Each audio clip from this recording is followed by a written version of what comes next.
Hi, I'm very pleased to be joined today by Bill Brewster and Frank Broughton from DJhistory.com, and I thought we'd take this opportunity to find out a little bit more about DJ history and the reasons why you decided to, get involved in that area and what led up to it. I think probably you were editor of Mixmag at one point. I was editor of Mixmag Update, which was the sort of trade offshoot. Oh, that was easy. It was only 4 pages.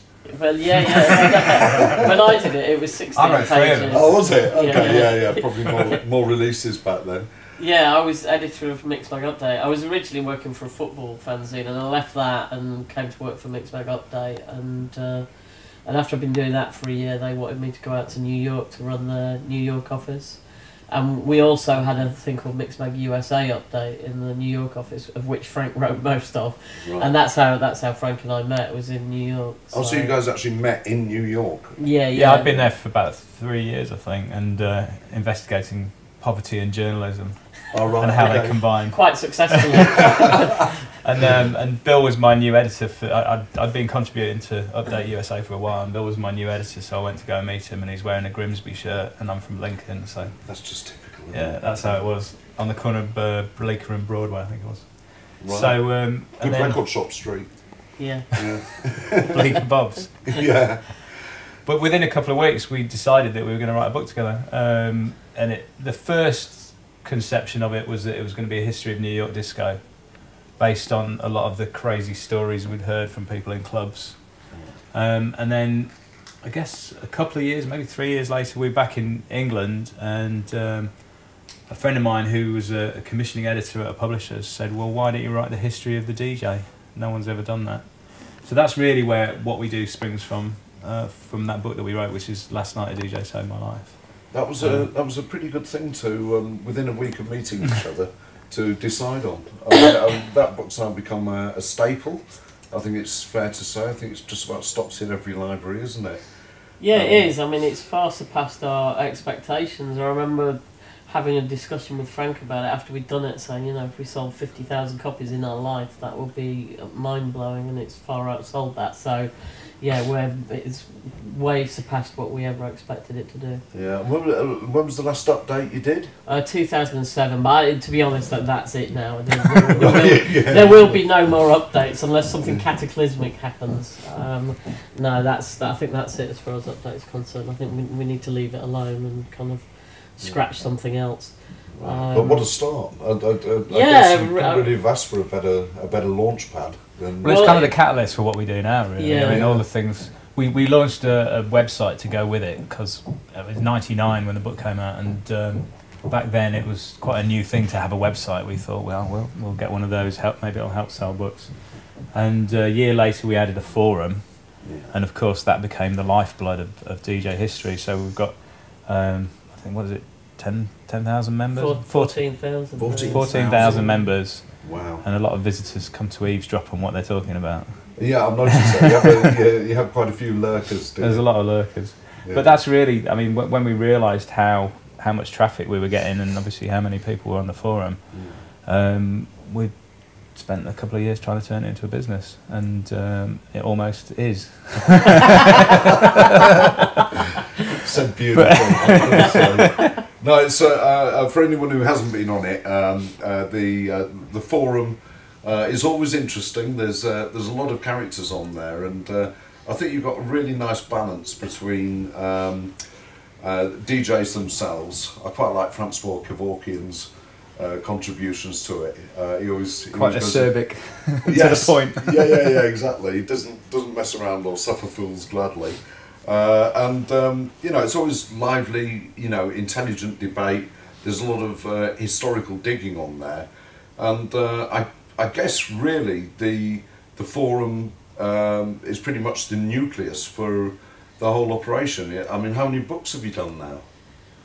We've published 5 books so far in the first 2 years that we've been going. So and those books are? The Disco Files by Vince Aletti. Great, fantastic, right. Everybody has to have that book. They better get moving as well. We're down to 250 copies, and we've got left, and that'll be it. I think. I don't think we'll print anymore. It's just to explain to the viewers, Vince Aletti's. Was it Record World? Record World. He was a columnist in Record World. Yeah, the Record World columns were like it was almost like gold to get a Record World in the UK in the mid-70s. I actually used to get a third-hand copy via. There was some guy for some reason up in Harrogate that used to get it mailed, and then he used to take it to Jumbo's. They used to read it. Then Jumbo's passed it on to Paul Schofield, and then I ended up with the third copy. But fascinating to reread that book actually, and it's amazing how relevant it is now. Well, it says a lot about Vince's taste and eloquence of writing, because you kind of read it, and even though he's writing a weekly column, and obviously a lot of it is literally what's happening that week, I think his opinions have stood the test of time. You know, he was almost always right about most of the records that he's written about, and that's a testament to his taste, I think. And that's why I think the book works, is because even though it was written on the hoof, it feels relevant when you read it now. But it's fascinating to watch disco unfold week by week. Yeah, absolutely. And the charts, I mean, just seeing the actual club charts, you can see the differences between the clubs. And obviously there was less records then, so they were a lot closer together in what they were playing. But you can really pin out, you know, Larry Levan's chart is always quite out there, and David Mancuso's chart is always way different to everyone else's, and things like that. And you just sort of, you can get much more of a feel week by week for what was happening. It's quite fascinating. Yeah, it really is. It's like I say, it's like peeling back the layers of all that early scene. Then what else? After that, we did a photography book with Gavin and Neville Watson called Raving 89. We then did Complete Boys Own, collection of Boys Own fanzines, and then this year we've done a collection of interviews by Frank and myself called The Record Players. The Record Players. Which you're in it, actually, aren't you? Yeah, quite handy. And then we've just published a book last week called Catch the Beat, which is the best of Soul Underground. Similar in style to The Boys Own, a kind of cultish magazine fanzine in the late 80s, and we've sort of picked the best stuff from it. And again, lots of charts. We've reprinted all the charts from it, so every single issue.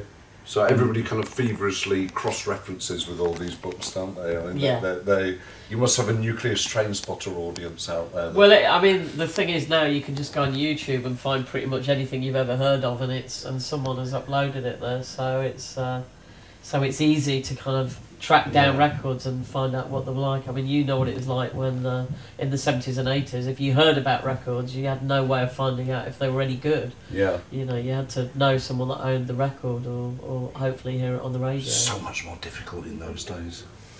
You know, it's easy now. It is. It's easy. Okay. Although I've got to say that it doesn't seem to have affected the price of records much. You know, anything that's common. It seems to be cheap as chips now, and those expensive ones just seem to keep their prices, don't they? Well, you can definitely tell rare records now because they're genuinely rare, because they hold their price. There's a lot of records that I used to think were rare, but actually you kind of realise when you see them on eBay all the time that they're not rare at all. You just had to take a dealer's word for it in 1985 that actually it was rare. Yeah, that's true. That's true.